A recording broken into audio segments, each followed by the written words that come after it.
Hai, Assalamualaikum warahmatullahi wabarakatuh dan selamat pagi cikgu ucapkan kepada semua anak murid 4 UM yang cikgu kasihi sekalian. Okay, selamat kembali ke PdPR Sejarah. Okay, hari ini hari Khamis, tarikh 29 Julai 2021. Okay, apa khabar murid-murid hari ini? Cikgu harap semua sihat dan bersedia untuk meneruskan pembelajaran kita hari ini.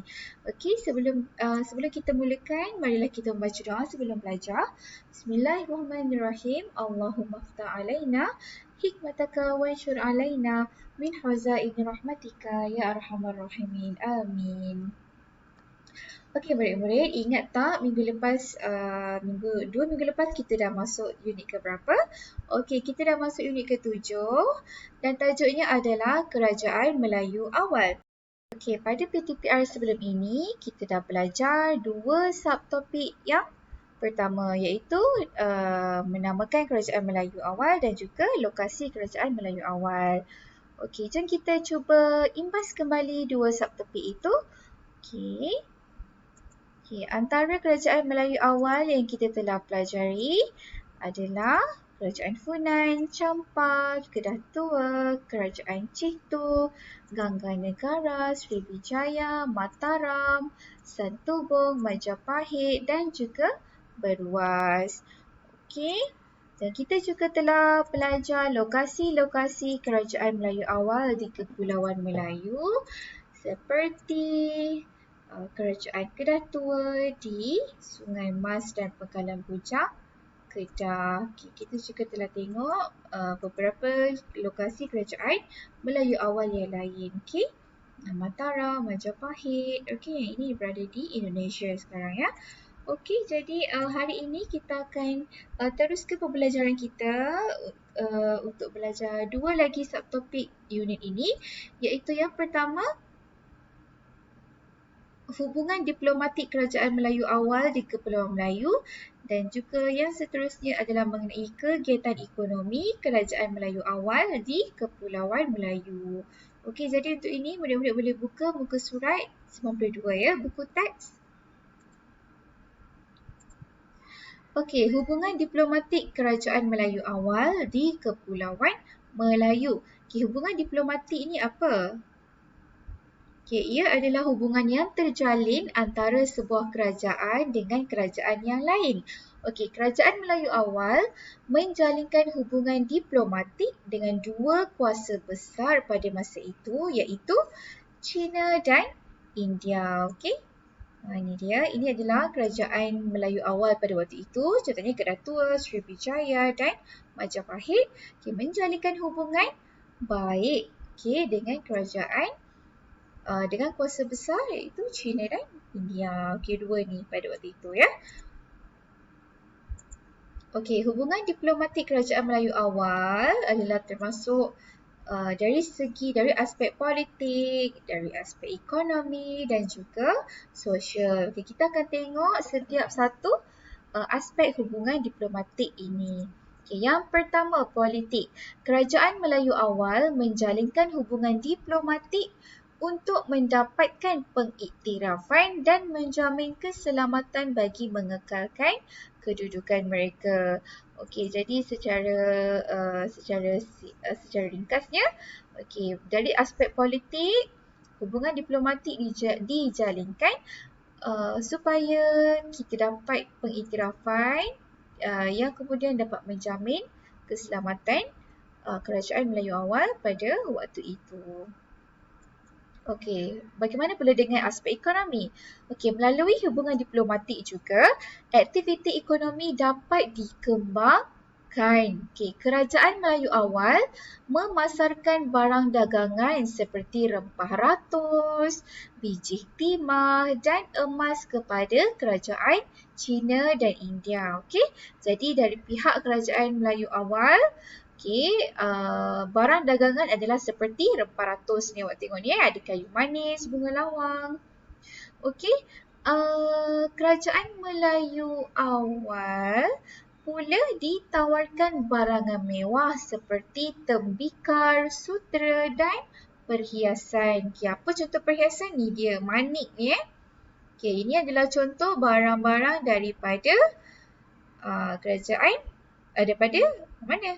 China dan India. Okey. Hubungan ini dapat meningkatkan kemakmuran kerajaan Melayu awal. Okey, jadi secara ringkasnya, hubungan diplomatik dari aspek ekonomi dapat meningkatkan kemakmuran kerajaan Melayu awal pada waktu itu. Okey, kita tengok pula dari segi sosial. Okay, hubungan diplomatik dapat mengeratkan persahabatan dan hubungan kekeluargaan melalui perkahwinan. Hubungan ini dapat mewujudkan keamanan di Kepulauan Melayu. Okey, so secara ringkasnya melalui sosial, hubungan diplomatik dari aspek sosial ini dapat mewujudkan keamanan di Kepulauan Melayu pada ketika itu. Okey, kerajaan Melayu awal yang menjalinkan hubungan diplomatik dengan China dan India berjaya mengukuhkan kedudukan politik, ekonomi dan sosial di alam Melayu. Okey, jadi dengan adanya hubungan diplomatik antara kerajaan Melayu awal dan dua kuasa besar itu, okey, tiga aspek utama ini dapat dikukuhkan. Okey, seterusnya kita akan tengok kegiatan ekonomi kerajaan Melayu awal di Kepulauan Melayu.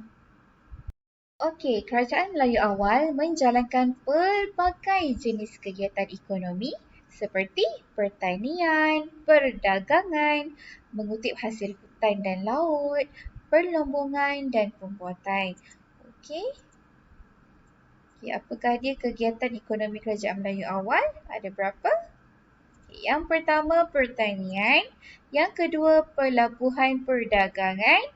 Yang ketiga, hasil hutan dan hasil laut. Dan yang keempat, perlombongan dan pembuatan. Okey, ini adalah 4 kegiatan utama kerajaan Melayu awal pada ketika itu. Kita tengok satu-satu ya. Okay, yang pertama, pertanian. Lokasi kerajaan Melayu awal di lembah sungai amat sesuai untuk kegiatan pertanian kerana tanahnya subur. Okay, mereka mengusahakan tanaman seperti padi, pisang, buah pala dan ubi kayu. Hasil tanaman ini dipasarkan untuk memenuhi keperluan penduduk. Okey, apa dia? Padi, pisang, buah pala dan ubi kayu. Okey, tengok ya, tengok gambar ni. Apa penduduk ni tengah buat? Okey, orang-orang ni tengah menanam padi. Okey, penanaman padi merupakan kegiatan ekonomi masyarakat kerajaan Kedatua dan Majapahit. Okey, inilah contohnya. Okey, seterusnya kita tengok kegiatan ekonomi dari segi pelabuhan perdagangan. Okey, lokasi Kepulauan Melayu yang berada di Jalan Laut Perdagangan Timur dan Barat menyebabkan kegiatan perdagangan kerajaan Melayu awal berkembang maju. Kewujudan pelabuhan, kini ialah pelabuhan, memudahkan pedagang untuk singgah dan menjalankan kegiatan perdagangan di Kepulauan Melayu. Okey, bila adanya pelabuhan, jadi mudahlah untuk pedagang singgah ya. Bila sebabnya kaedah transport ataupun cara mereka bergerak pada waktu itu adalah dengan kapal ya. Okey, jadi kegiatan perdagangan pun menjadi mudah. Okey, barangan dagangan utama ialah rempah ratus seperti lada hitam, bunga cengkeh dan buah pala.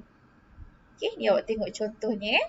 Okey, ni gambaran kegiatan perdagangan di pelabuhan kerajaan Melayu awal.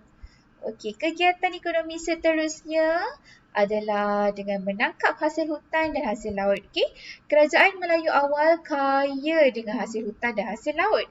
Antaranya termasuklah rotan, sarang burung, kulit penyu, teripang dan mutiara. Okey, barangan ini mendapat permintaan tinggi daripada pedagang luar. Okey, ini adalah contoh hasil hutan. Ini adalah contoh hasil laut.